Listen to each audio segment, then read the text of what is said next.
Dapat na raw amyendahan ang umiiral na anti-hazing law. Ayon yan sa Commission on Higher Education. Hindi raw kasi sapat ang mga probisyon nito para parusahan ang mga lumalabag na organisasyon. Live mula sa Quezon City, may report si Lala Roque. Lala?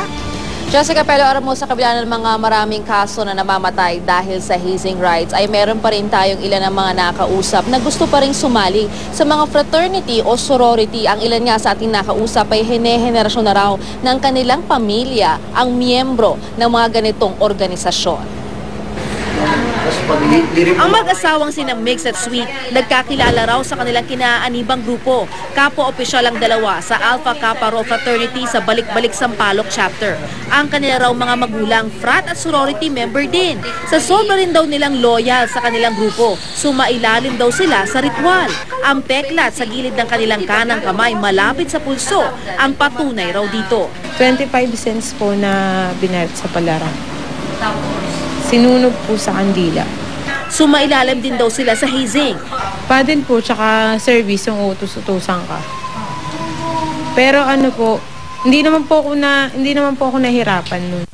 Una po natakot ako, tas nung sumali na po ako, parang nagbigay po ng lakas ng loob sa akin, yung barkada ko po, ganun, yung mga kasali doon. So parang hindi naman po nila ako pinabayaan. Ganun. Pero nang aking tanungin kung papayagan ba nila ang kanilang anak na sumali sa fraternity o sorority, ayoko po kasi mahirap po eh. Tsaka ayoko siyang mahirapan eh. Nagsunugan na po kami ng paddle, anti-hazing na po. Hindi po. Ganito rin ang pakiramdam ng 16 anyos na babaeng ito na itago natin sa pangalang Beng. Dito raw siyang sumali sa sorority pagdating niya ng 18. Pero alam daw niyang tututol ang kanyang magulang dito. Ano daw po kasi, babae daw po ako. So ano yung inaasahan mong mangyayari sa initiation? Ano po, binibigyan ko ng paddle, pinapalo po. Yun po. So okay lang sa'yo yun? Opo. Kamakailan ipinag-utos na ng korte ang pag-aresto sa 10 fraternity members na sangkot sa naganap na hazing na ikinamatay ng 22 anyos na San Beda Law student na si Mark Andre Marcos noong nakaraang taon. Batay sa Anti-Hazing Law o Republic Act 8049, dapat ay magbibigay ng written notice ang fraternity o sorority sa school authorities 7 araw bago ang nakatakdang initiation. Nakalagay din daw dapat sa notice na hindi lalampas ng 3 araw ang initiation. Wala rin daw dapat physical violence na magaganap. Dapat din daw may hanggang 2 kinatawan na eskwelahan o organisasyon habang ginagawa ang initiation. Dapat din daw tiyakin ang kinatawan na hindi masasaktan ang bagong recruit. Bagamat may batas, aminado ang Commission on Higher Education na kulang ang pangil ng batas para parusahan ang mga organisasyong lumalabag sa anti-hazing law. Panawagan nila, amyendahan ang batas.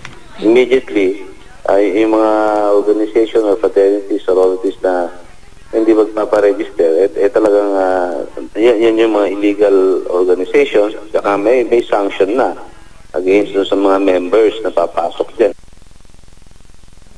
Jessica, aminado rin itong si Director Vitriolo na talagang mahirap hulihin, lalo na yung mga fraternity o sorority na underground. Kaya payo naman dun sa mga estudyante na gusto talaga maging miyembro ng ganitong organisasyon, ay i-check muna sa kanilang eskwelahan dahil kailangan naman talagang magpa-enlist o magpa-recognize yung mga lehitimong fraternity o sorority. Jessica. Okay, kaso itong Lex Leonum, Lala, hindi naman ito underground nung una eh. Ngayon na lang, di ba? Dahil may nangyari. Oo, yun nga Jessica kasi ang mahirap dito, sinong magtuturo, sinong magsasabi kung sino talagang tao ang nagpahirap o nagsagawa ng hazing doon sa tao. Kaya ang suggestion nga ni Director Vitriolo, kung talagang may ganitong pangyayari, pero ito particular sa underground, pati yung mga miyembro bigyan na ng sanction para matakot na rin. Pero ito nga kumbaga may loophole na nakikita tayo. Itong nakausap kasi natin, alam mo Jessica, sila sumailalim sa hazing, pero ayaw nilang mangyari ito sa kanilang mga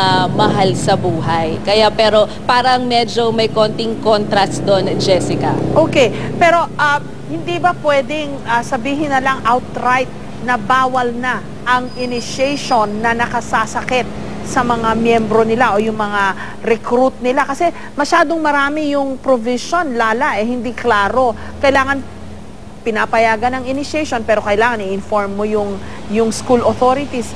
Doon pa lang, kasi alam naman natin ang nangyayari sa initiation, di ba? Hindi nila alam when to stop inflicting pain. Lalo na pag group, ano yan it's a matter of group psychology yan Kaya pag kami nangyari, wala rin sa kanilang ready na aako kasi lahat sila nanakit dun sa tao Oo nga, yun nga Jessica, kumbaga yung sinasabi nila parang normal na lang na ibigay daw yung kanilang salita, yung bigay o yung pagpadel. Kumbaga hindi nga nila alam kung talagang ito ba ay sobra na o hindi. Though Jessica, meron naman palang ibang paraan ng initiation, hindi lang yung sa pananakit o yung pagpadel. Yun daw yung gagawin kang utusan. Yung isa sa atin nakausap, 1 linggo daw siyang ginawang utusan, mahirap din daw yon. Pero mas gusto niya na yon kesa yung saktan siya at magtamo pa siya ng mga pasa sa katawan, Jessica. Okay, maraming salamat, Lala Roque.